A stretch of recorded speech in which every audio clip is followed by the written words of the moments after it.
Assalamualaikum warahmatullahi wabarakatuh.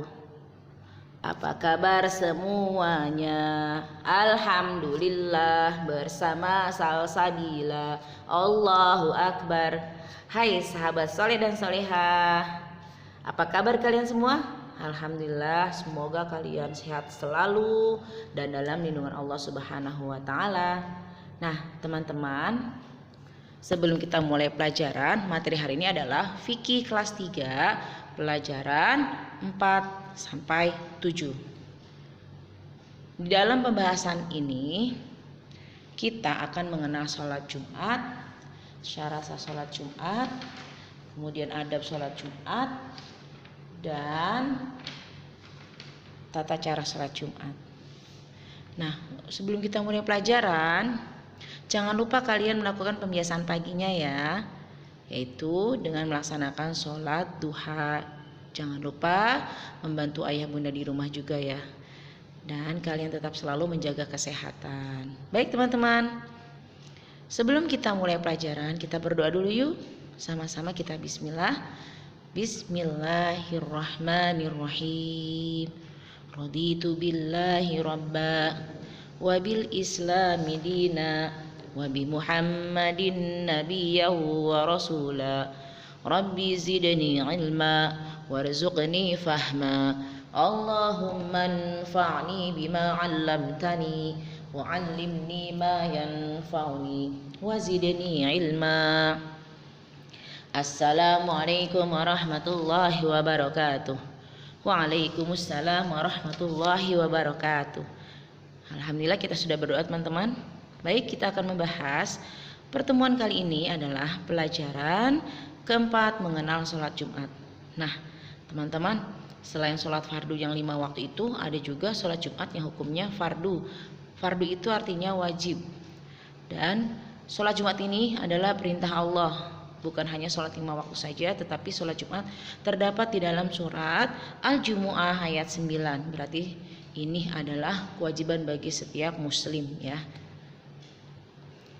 Sebelum kita memulai pengertian dan dalil sholat, nah dalilnya ini teman-teman, kita baca dulu yuk ayat Al-Qur'annya yang mewajibkan, memfardukan untuk melaksanakan sholat Jumat. Bismillahirrahmanirrahim.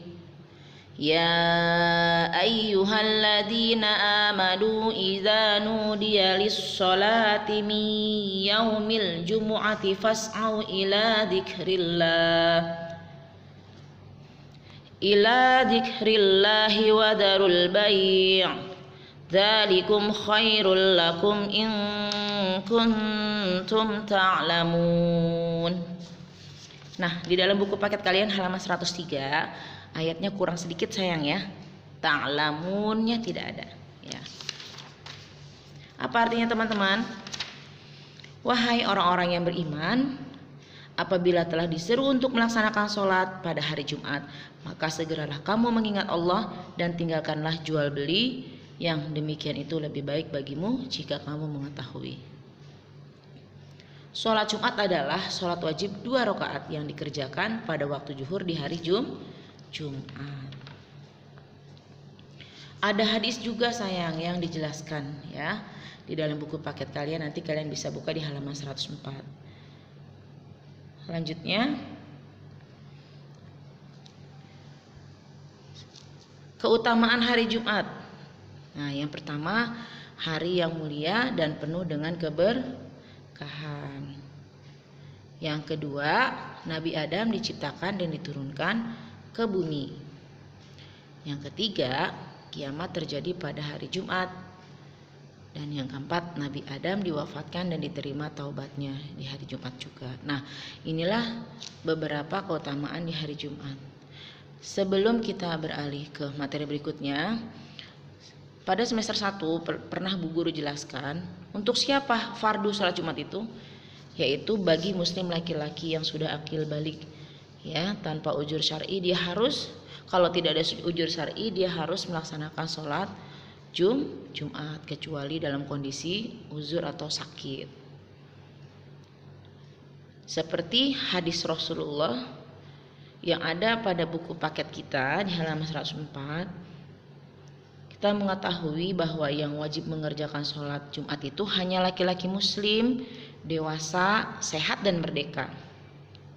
Sementara yang tidak wajib itu siapa saja, yaitu hamba sahaya, perempuan, anak kecil dan orang yang sakit tidak wajib mengerjakannya. Tetapi jika anak-anak ingin melaksanakan sholat Jumat, boleh tidak Bu Guru? Oh boleh teman-teman, sebagai latihan kalian ya. Lanjutnya, di dalam pelajaran kelima ada adab sebelum sholat Jumat. Adab itu artinya apa teman-teman? Kalian tahu tidak? Adab itu etika atau tata cara ya. Nah, setiap hari Jumat ini biasanya ayah atau kakak kalian di rumah selalu bersiap-siap ya, lebih awal untuk pergi kemana? Ke masjid. Kemudian apa sih adabnya sebelum kita berangkat ke masjid untuk sholat Jumat? Terutama untuk laki-laki nih ya, harus diperhatikan.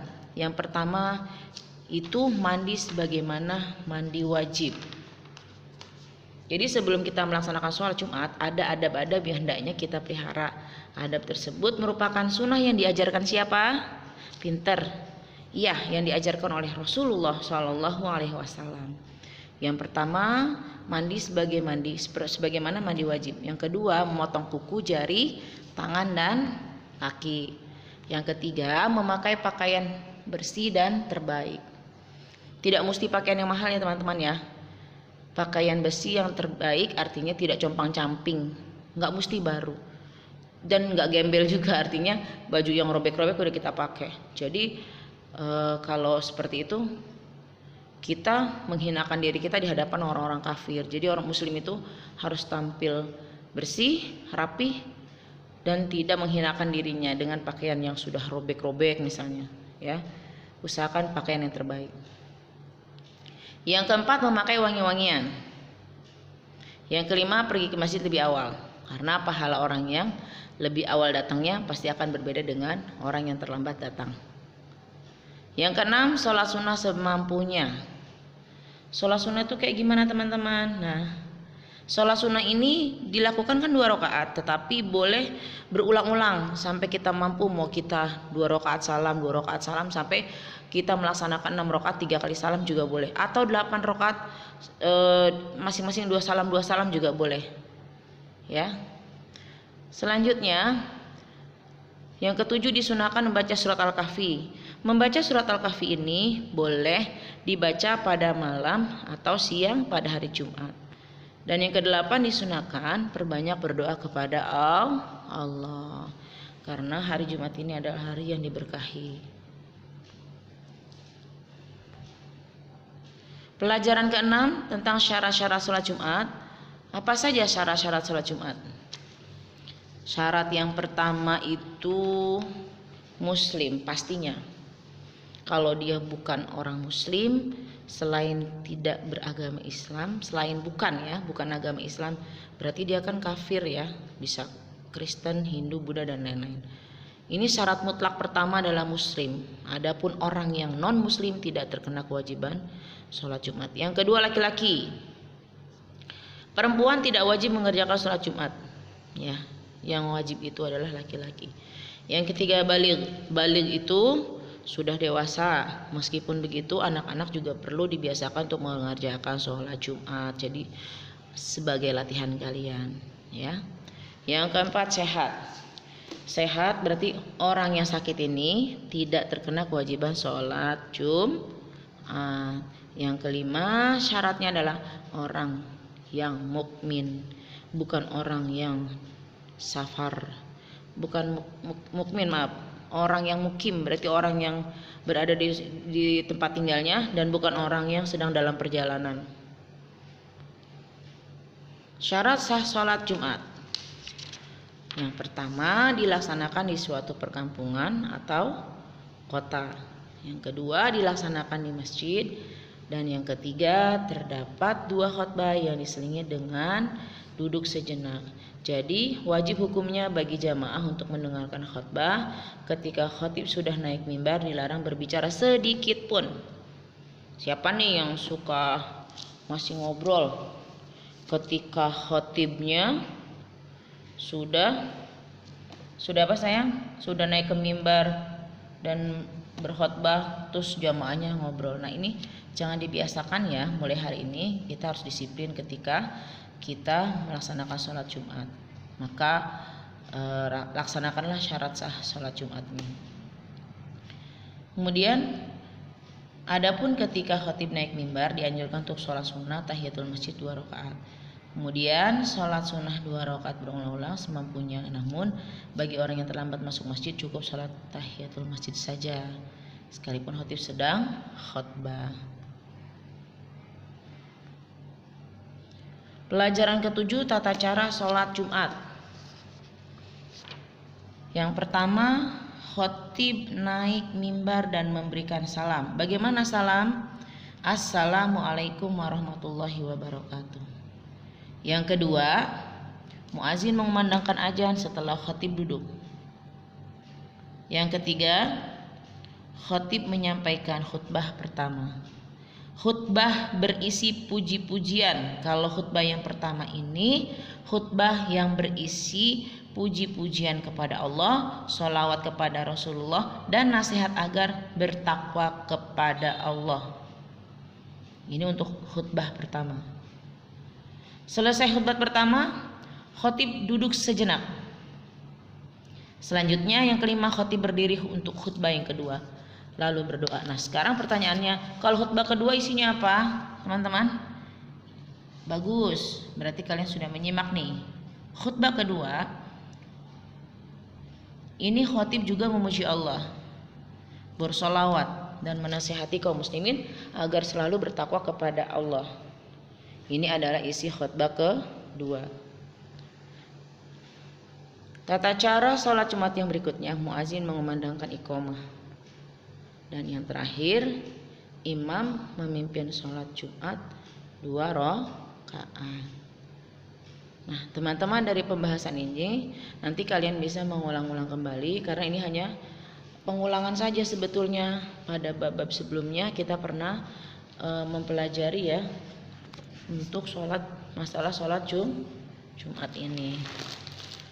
Nah, baiklah teman-teman, untuk materi hari ini kita sudah selesai, dan jangan lupa untuk mengulang-ulang terus ya materi yang sudah diberikan.